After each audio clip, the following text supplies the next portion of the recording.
11월 7일 금요일 매일 성경 묵상을 시작합니다. 오늘 함께 나눌 말씀은 에스라서 5장 1절에서 17절입니다. 에스라서 5장 1절에서 17절 말씀을 제가 봉독합니다. 선지자들 곧 선지자 학개와 이도의 손자 스가랴가 이스라엘 하나님의 이름으로 유다와 예루살렘에 거주하는 유다 사람들에게 예언하였더니 이에 스알디엘의 아들 스룹바벨과 요사닥의 아들 예수아가 일어나 예루살렘에 있던 하나님의 성전을 다시 건축하기 시작하며 하나님의 선지자들이 함께 있어 그들을 돕더니 그때 유브라데 강 건너편 총독 다뜨네와 스달보스네와 그들의 동관들이 다 나와 그들에게 이르되 누가 너에게 명령하여 이 성전을 건축하고 이 성곽을 마치게 하였느냐 하기로 우리가 이 건축하는 자의 이름을 아뢰었으나 하나님이 유다 장로들을 돌보셨으므로 그들이 능히 공사를 막지 못하고 이 일을 다리오에게 아뢰고 그 답장이 오기를 기다렸더라. 유브라데강 건너편 총독 다뜨네와 스달보스네와 그들의 동관인 유브라데강 건너편 아바삭 사람이 다리오 왕에게 올린 글의 초보는 이러하니라. 그 글에 일렀으되 다리오 왕은 평안하옵소서. 왕께 아뢰옵나니 우리가 유다도에 가서 지극히 크신 하나님의 성전에 나아가 본즉 성전을 큰 돌로 세우며 벽에 나무를 얹고 부지런히 일함으로 그 공사가 그 손에서 형통하옵기에 우리가 그 장로들에게 물어보기를 누가 너희에게 명령하여 이 성전을 건축하고 이 성곽을 마치라고 하였느냐 하고 우리가 또 그 우두머리들의 이름을 적어 왕에게 아뢰고자 하여 그들의 이름을 물은즉 그들이 우리에게 대답하여 이르기를 우리는 천지 하나님의 종이라.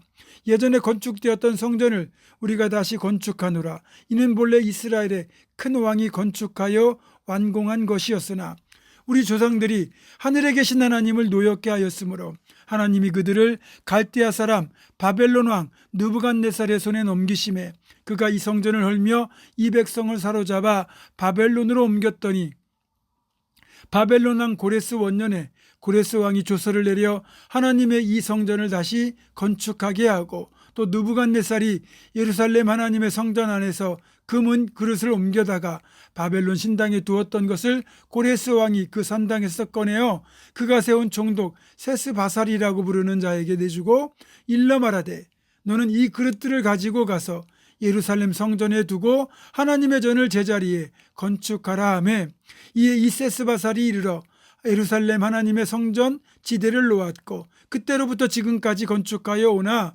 아직도 마치지 못하였다 하였사오니 이제 왕께서 좋게 여기시거든 바벨론에서 왕의 보물전각에서 조사하사 과연 고레스 왕이 조서를 내려 하나님의 이 성전을 예루살렘에 다시 건축하라 하셨는지 보시고 왕은 이 일에 대하여 왕의 깊으신 뜻을 우리에게 보이소서 하였더라.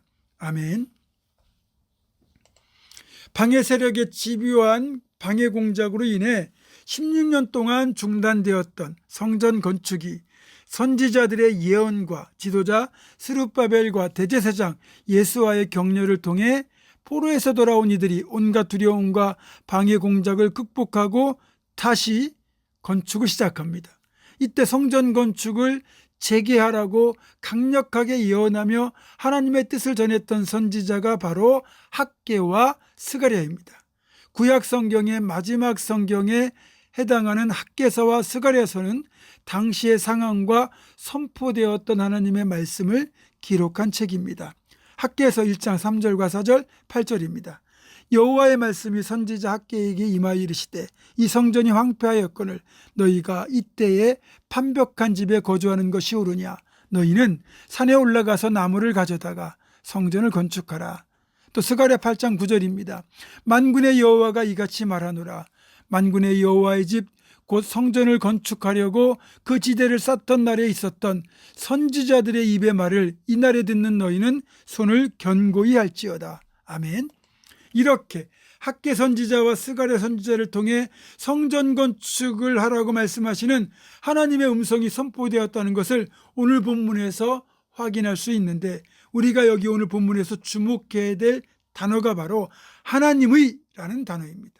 문장을 잘 보시면 선지자 학개와 스가랴는 하나님의 이름으로 예언하고 스룹바벨과 예수아는 하나님의 성전을 건축했다라고 하면서 학개와 스가랴의 예언이 또 스룹바벨과 예수와의 성전 건축이 사심이나 욕심이 아니라 하나님의 뜻을 전하고 하나님의 뜻을 이루기 위한 순종이었음을 분명히 하고 있습니다.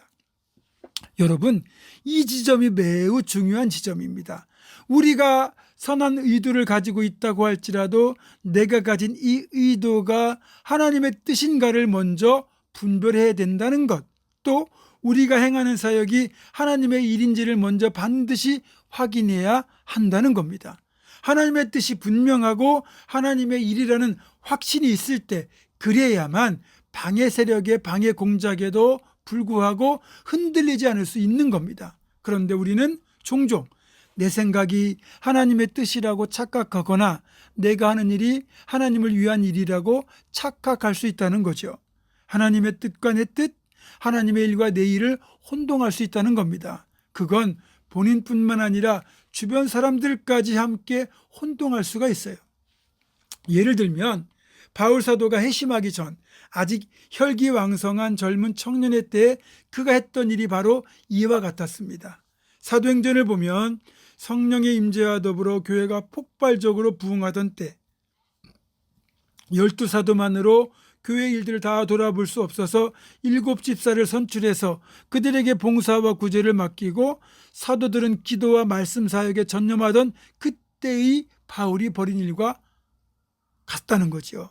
당시 유대교에 대하여 종교적 열심을 가지고 있던 젊은 바울은 예수 믿는 사람들을 나사렛 이단이라고 하면서 스데반 집사를 죽이는 일에 앞장섰고, 또 예루살렘 교회와 성도들을 잡아가두고 심지어 다메섹에 있는 성도들까지 잡아가려고 출동했던 사람입니다. 그렇게 하는 것이 하나님을 위한 것이라고, 하나님의 뜻이고 하나님의 일이라고 생각했던 거죠.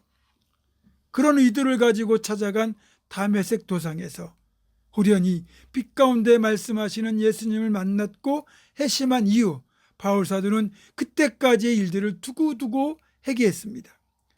자기가 하나님을 위한다고 했던 일이 결국은 하나님의 뜻을 거스르고 하나님을 대적하는 일이었다는 걸 깨닫고 자기 스스로를 죄인 중에 괴수라고 지칭할 정도로 자신이 하나님의 뜻을 착각했던 걸 인정하고 회개했던 겁니다.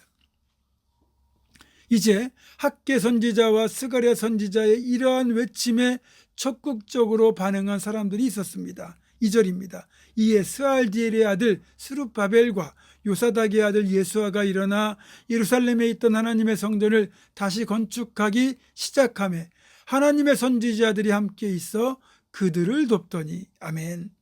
여러분, 하나님의 말씀이 선포될 때 즉각 반응하는 사람들, 즉각 순종하는 사람들이 있어서 하나님의 뜻이 이 땅 가운데 이루어지고 하나님의 계획이 성취되는 겁니다. 우리가 그렇게 하나님 말씀에 즉각 반응하고 즉각 순종하는 그 한 사람이 되어 하나님의 뜻을 이 땅에서 이루는 하나님의 사람이 될 수 있기를 주님의 이름으로 축원합니다. 아멘. 기도하겠습니다. 고마우신 아버지 하나님, 우리를 향하신 하나님의 뜻을 우리가 분별할 수 있게 하시고 하나님의 뜻이라면 기꺼이 하나님의 일을 감당하는 순종도 이어질 수 있도록 인도하여 주시옵소서.